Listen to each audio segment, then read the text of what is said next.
dimanapun Anda berada. Selamat datang di pelayanan media Magos. Bersyukur kita bisa ketemu kembali dalam sharing firman kali ini. Yang kami percaya semuanya ini bukan suatu kebetulan, tapi Tuhan sudah merancangkan bagi kita sekalian agar supaya kita dapat mensyukuri apa yang telah kita terima dari Dia, si empunya sumber segala berkat tersebut. Kami berharap kiranya Bapak, Ibu, serta saudara semua dalam keadaan sehat sebagaimana kita ada sekarang ini, serta selalu dalam lindungan Tuhan sebagai tempat kita bernaung dalam mempercayakan kehidupan kita ini selama di dunia ini. Haleluya. Ada beberapa orang Kristen dalam kehidupan di dunia ini yang menyadari betul bahwa mereka harus bekerja keras dengan benar untuk dapat hidup dan menghidupi kelanjutan hidup mereka. Akan tetapi ada juga yang merasa bahwa Tuhan sudah berjanji bahwa mereka akan diberkati. Oleh sebab itu mereka tenang dan santai saja, happy-happy saja, karena mereka berpikir bahwa burung di udara saja disediakan makan oleh Tuhan dan lain-lain. Dan hal ini juga betul sekali, karena janji Tuhan memang ya dan amin. Nah, hal inilah yang perlu dijelaskan atau disosialisasikan pada semua orang percaya bahwa janji Tuhan tersebut perlu disikapi dengan benar, yaitu bahwa janji tersebut bukan hanya janji yang begitu saja, tetapi janji tersebut akan tergenapi dengan persyaratan tertentu. Dan untuk mengetahui hal tersebut, maka topik kita hari ini adalah meraih berkat yang Tuhan sediakan bagi kita. Pembacaan firman terambil dari Galatia 3 ayat 29. Beginilah firman Tuhan. Dan jikalau kamu adalah milik Kristus, maka kamu juga adalah keturunan Abraham dan berhak menerima janji-janji Allah.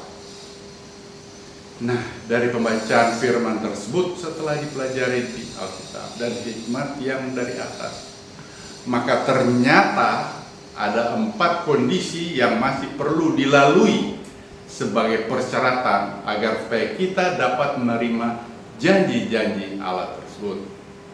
Apa itu kondisi? Kondisi yang pertama, kita harus punya visi. Artinya kita harus punya pandangan ke depan. Kita tidak hidup hanya untuk hari ini saja, tetapi percaya bahwa masih ada waktu yang lain yang Tuhan sediakan bagi kita. Oleh karenanya, kalau kita lihat Ibrani 11 ayat 10, firman Tuhan berkata demikian. Sebab ia menanti-nantikan kota yang mempunyai dasar yang direncanakan dan dibangun oleh Allah. Ayat ini bercerita tentang janji Tuhan terhadap Abraham yang diwariskan kepada Ishak dan Yakub, di mana dengan iman mereka bertahan di tempat tersebut dengan suatu keyakinan, dengan bertahan hidup dalam kemah-kemah terarah pada upah yang kekal dan kota yang kekal. Abraham ini mempunyai visi mengenai kota yang kekal, yaitu Yerusalem baru yang akan dibangun Allah bagi mereka. Kemudian dari itu firman Tuhan berkata pada 1 Petrus 2 ayat 11. Saudara-saudaraku yang kekasih, aku menasehati kamu supaya sebagai pendatang dan perantau, kamu menjauhkan diri dari keinginan-keinginan daging yang berjuang melawan jiwa. Artinya, karena hidup ini sangat singkat, maka gunakanlah sisa waktumu untuk hal-hal yang Tuhan kehendaki, dengan menghindari hal-hal yang tidak berguna, seperti perbuatan dosa yang pernah kita lakukan, tapi dengan cara menjauhi kedagingan. Ini semua bertujuan agar supaya kita nantinya akan dapat menjadi warga dari Yerusalem baru.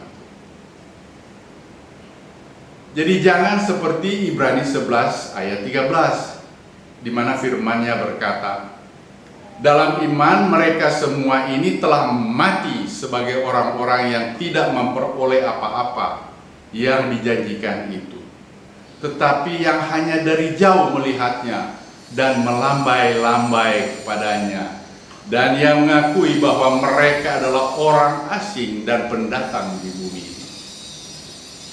Hal inilah yang dialami oleh orang-orang percaya dalam perjanjian lama yang tidak sempat masuk ke balik tirai seperti orang percaya dalam perjanjian baru. Oleh karena itu, pada mereka inilah Yesus mengadakan penginjilan selama 3 hari di alam maut. Kondisi yang kedua adalah kita harus punya iman. Di sini pada Ibrani 11 ayat 33 firman Tuhan berkata demikian. Yang karena iman telah menaklukkan kerajaan-kerajaan, memperoleh apa yang dijanjikan, menutup mulut singa-singa. Hal ini berbicara tentang iman karena kuasa Allah akan bekerja apabila kita percaya kepadanya.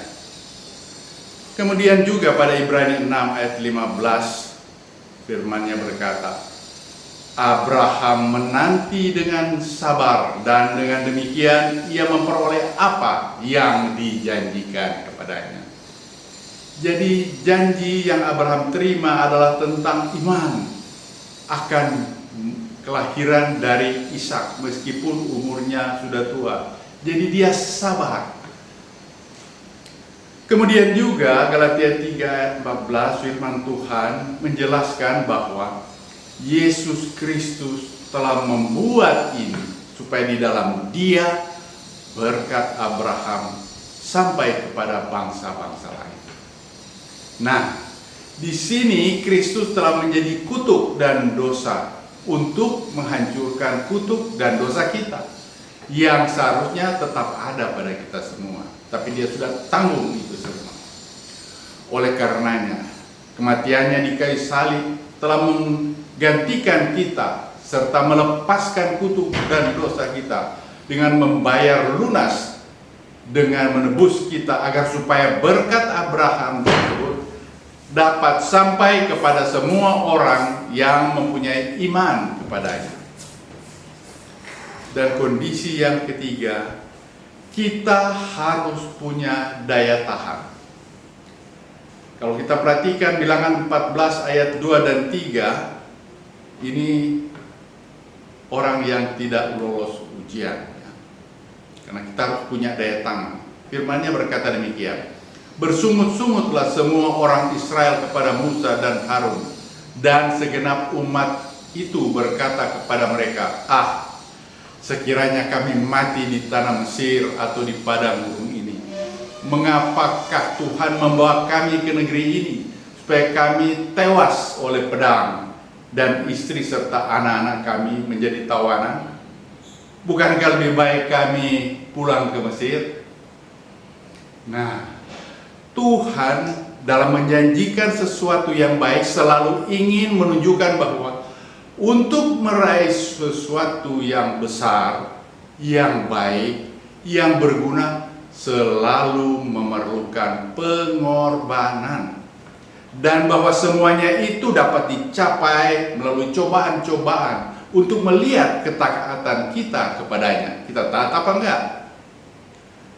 Karena yang dapat meraih sasaran dengan sukses adalah hanya bagi mereka yang setia sampai akhir.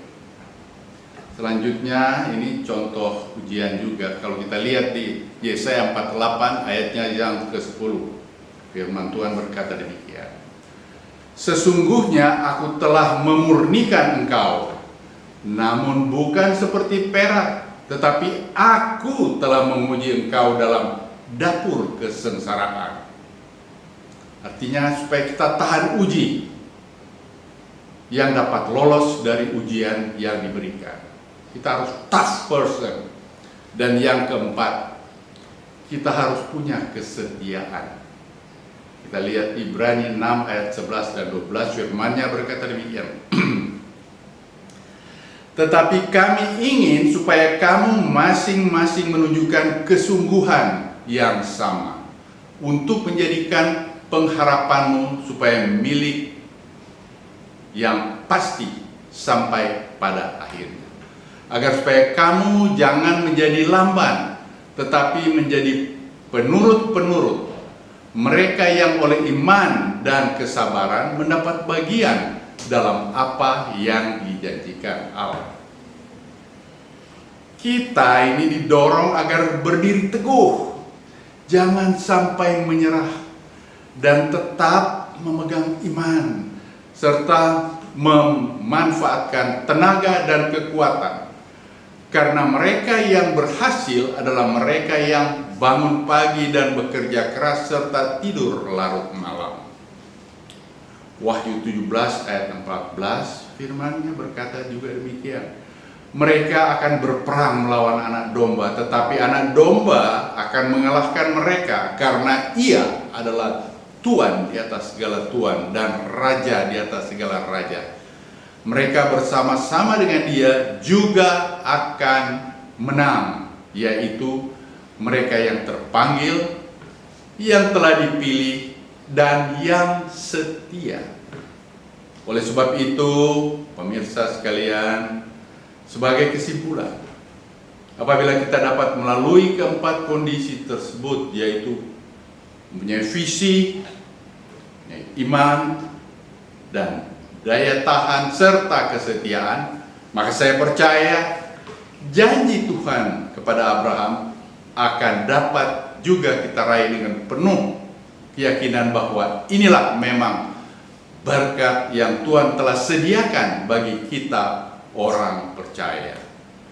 Amin. Demikianlah pembacaan kita untuk hari ini, dan kita akan bertemu kembali dalam pelayanan Media Magus berikutnya pada waktu yang akan datang. Tuhan Yesus memberkati.